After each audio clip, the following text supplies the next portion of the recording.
আসসালামু আলাইকুম, কেমন আছেন সবাই? আবারও চলে আসলাম আরেকটা ভিডিও নিয়ে। তো আজকে সন্ধ্যাবেলা আমরা ফুচকা বানাবো, কাঁচা ফুচকা। এই যে এইগুলো দেখতে পাচ্ছেন, এগুলো আমার আব্বা কিনে নিয়ে এসেছিল। তো 40 পিস ছিল, তো সেগুলো দিয়ে আজকে সন্ধ্যার নাস্তা। তো প্রথমে আমি আলু সিদ্ধ আর ছোলা সিদ্ধ করব। ছোলা সকালবেলায় ভিজিয়ে রেখে দিয়েছিলাম, যেহেতু জানতামই আজকে করব, ফুচকা ঠিক করাই ছিল।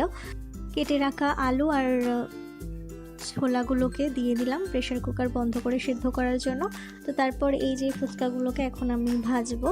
তো তার জন্য একটা কালো কড়া, তার মধ্যে তেল গরম করতে দিয়ে দিলাম। কালো কড়াইগুলোতে কি হয়, ভাজা খুব সুন্দর হয়, সেই জন্য আমরা ভাজাভুজিগুলো এই কড়াইতেই করি। তো প্রথমে একটা ফুচকা দিয়ে দিলাম। তো দেখুন কত সুন্দর গোল গোল হয়েছে। তো এভাবেই আমি প্রথমে একটা দিয়ে দেখছিলাম কেমন হয়, তারপর দুটো দুটো করে ভেজেছি। এভাবে দুটো দুটো করে ভাজতে ভাজতে সবগুলো ফুচকাই আমি ভেজে নিয়েছি। তো দেখুন এই যে অনেকগুলো ফুচকা, সমস্ত ফুচকা ভাজা আমার হয়ে গিয়েছে। ফুচকাগুলো একদম গোল গোল, একদম মচমচে, ক্রিস্পি ক্রিস্পি ভাজা হয়েছে। তো তারপর এখানে আমি আলু মাখার জন্য পেঁয়াজ কুচিয়ে রেখেছি, লঙ্কা কুচিয়ে রেখেছি, গন্ধরাজ লেবু আর ধনেপাতা। আর তেঁতুল আমাদের আগে থেকে ছিল, বয়েমের মধ্যে আমাদের তেঁতুল রাখা আছে, আমার মা রেখে দেয়। তো ওই তেঁতুলটাকে আমি ভিজিয়ে রেখেছিলাম জলের মধ্যে। তো ততক্ষণে এখানে আমার আলু সিদ্ধ করা হয়ে গিয়েছে, আলু আর ছোলা।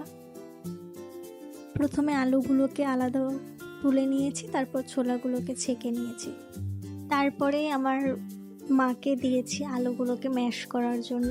তো মা আলুগুলোকে ভালোভাবে ম্যাশ করে নিয়েছে। তারপর ম্যাশ করা আলুর মধ্যে ছোলাগুলোকে দিয়ে দিয়েছে। তারপর ধনেপাতা, পেঁয়াজ কুচি, কাঁচা লঙ্কা সবগুলো একটু একটু করে দিয়ে পুরোটা মাখিয়ে নিয়েছে।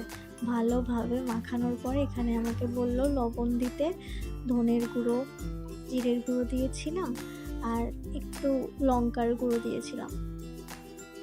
তারপর মা আবার ভালো করে মেখে নিল। তারপর একটু তেঁতুলের টক ওর মধ্যে দিয়ে দিয়েছে, যাতে টেস্টটা সুন্দর আসবে।